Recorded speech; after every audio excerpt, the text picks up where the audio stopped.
The hits keep coming, Al. I think you've got a big announcement you'd like to share with this crowd. We do, and I'm really, really glad to be able to share this. A few years back, we stopped making DVDs. Would you like more? Season 18 comes out December 5th. Let's talk about season 29 before we jump into questions from the audience. What can you, any sort of hints? We've heard about some guest stars. Some news has leaked already. Some of the guest stars we have coming up are Sideshow Bob, Kelsey Grammer. Woo! Shaquille O'Neal. We have Martin Short. And do you guys like Game of Thrones? You want to tell them, Matt? Sure.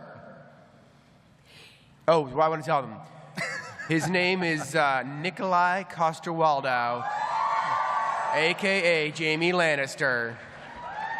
Has a very inappropriate relationship with one of the Simpsons. We actually just had a read for our 636th episode, and if you're counting like we do, that puts us ahead of any scripted show in American TV history in prime time. Talk a little bit about the voice, like where you came up with the Fat Tony voice. What was the inspiration for that? My dear Uncle Willie, who was very influential in my life, he actually talks like this, or did talk like this. I brought Uncle Willie about 10 years later to one of the recordings I did of Fat Tony. And I remember walking into the recording booth and saying, oh, by the way, I brought my stunt guy in case it gets a little dangerous at the recording. And I said, say hello, Willie. And he basically said, yeah, hi, how are you? It's nice to see you. And it was like, oh, my God, he lives.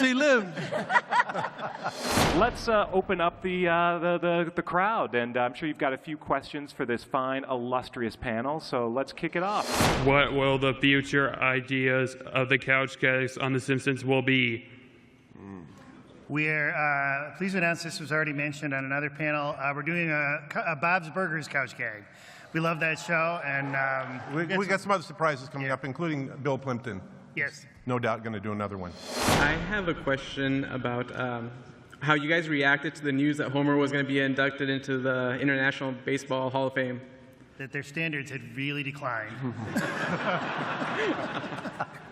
No, we went there to Cooperstown, and Steve Sachs and Wade Boggs and Ozzie Smith all came, and it was a wonderful, amazing day. If you go to Cooperstown, which is a beautiful city, there's a little exhibit dedicated to The Simpsons in that episode, and some other baseball stuff. What has been your continued inspiration, and what's kept you fresh over the years so that nothing becomes stale? To me, it's about a family, and everybody comes from a family. No one, to me, comes from a functional family. And as long as families have problems, which seems to be getting worse, maybe not better, then we have stories. And I wish that was the other way around. What is that one story that you guys are saving for when you think the story's done for The Simpsons? Which I hope it never is. I had an idea, which you probably wouldn't do, because I'm telling you right now. But which would be that the last episode, everyone's going to the Christmas pageant. That was the start of the first episode. So the whole show is one loop, and it never ends. Thank you. The Simpsons.